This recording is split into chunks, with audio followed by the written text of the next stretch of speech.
देखिए सीडीएस बनाने में सबसे बड़ा रिस्क क्या है, पाकिस्तान, हमारे पास भी शुरू में सीडीएस थे और पाकिस्तान में भी थे।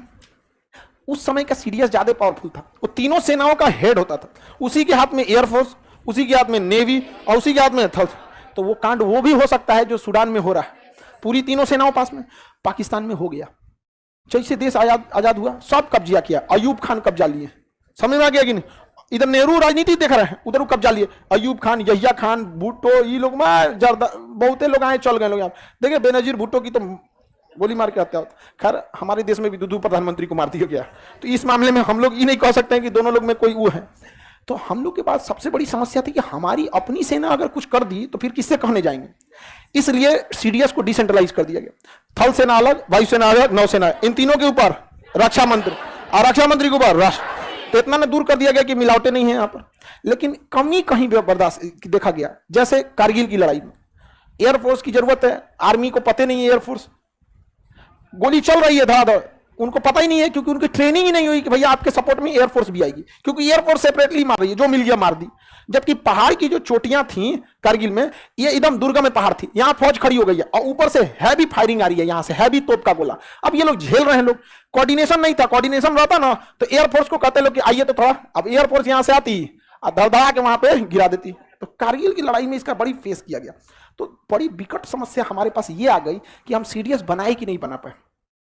सीडीएस बनाना जरूरी है, लेकिन उसका रिएक्शन अगर गड़बड़ हुआ ना तो फिर देश चल जाएगा तानाशाही में, क्योंकि उनके लिए संविधान उम्मीदान कुछ नहीं। कौन सी लड़ लीजिएगा आप, गांव में एगो दरोगा मन बढ़ा जाएगा तो लड़िए नहीं पाइएगा, आपको सेना प्रमुख से लड़ पाएंगे। बहुत गहन मंथन हुआ, तब बिपिन रावत साहब को दिया गया तीनों सेनाओं के ऊपर। अब ऐसा किया गया, देखिए आर्मी, नेवी और एयरफोर्स। एयरफोर्स इसके कौन होते हैं, हेड जनरल, ये सारे डिसीजन लेंगे। नेवी के कौन होते हैं, एडमिरल, एडमिरल होते हैं, ये सारे डिसीजन लेंगे। एयर चीफ कौन होते हैं, air chief marshal, air chief marshal, air chief marshal, सारे डिसीजन यही लेंगे। एयरफोर्स में अल्टीमेट, आर्मी में अल्टीमेट पावर जन। अब जो चीफ ऑफ डिफेंस स्टाफ बनाएंगे ना सीडीएस, इनको कहा गया कि आप इन तीनों के ऊपर हैं, लेकिन एडवाइस दीजिएगा बस। क्या दीजिएगा, एडवाइस, एडवाइस दीजिएगा आप, मैंडेटरी नहीं है आपका बात मानना, क्या है, सलाह। तो वहां पर क्या है, एक फायदा है कि कारगिल की लड़ाई में अगर आर्मी को चाहिए सपोर्ट, या किसी लड़ाई में आर्मी को चाहिए एयर सपोर्ट, तो ये जनरल को पता है कि एयर सपोर्ट चाहिए। जनरल किसे बोलेंगे, CDS, CDS air chief marshal अभिनंदन, विंग कमांडर अभिनंदन, राफेल लिया, धड़धड़ा के गिरा दो 2 कुंटल बम। 2 कुंटल तो बहुत कम बम बोले हैं, सबसे कम बम गिरता है तो 10 कुंटल। 10 कुंटल से नीचे बम कौन सी गिराएगा, उसको चिटपुटिया बोला जाएगा। अरे 1 कुंटल का तो उसका खोखलवा होता है, आपको कौन सी प्लास्टिक में रखता है।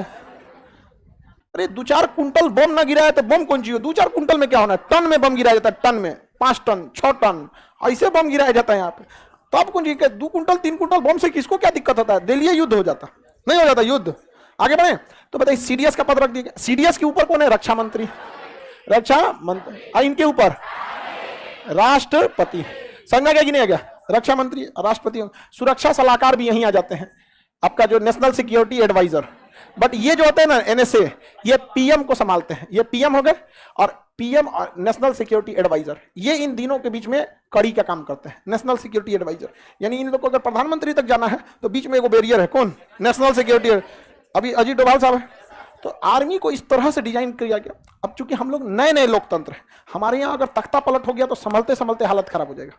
समझा गया कि नहीं आ गया। कार्तिक प्रजापति का है, तुम ललका सियार भेज रहा है।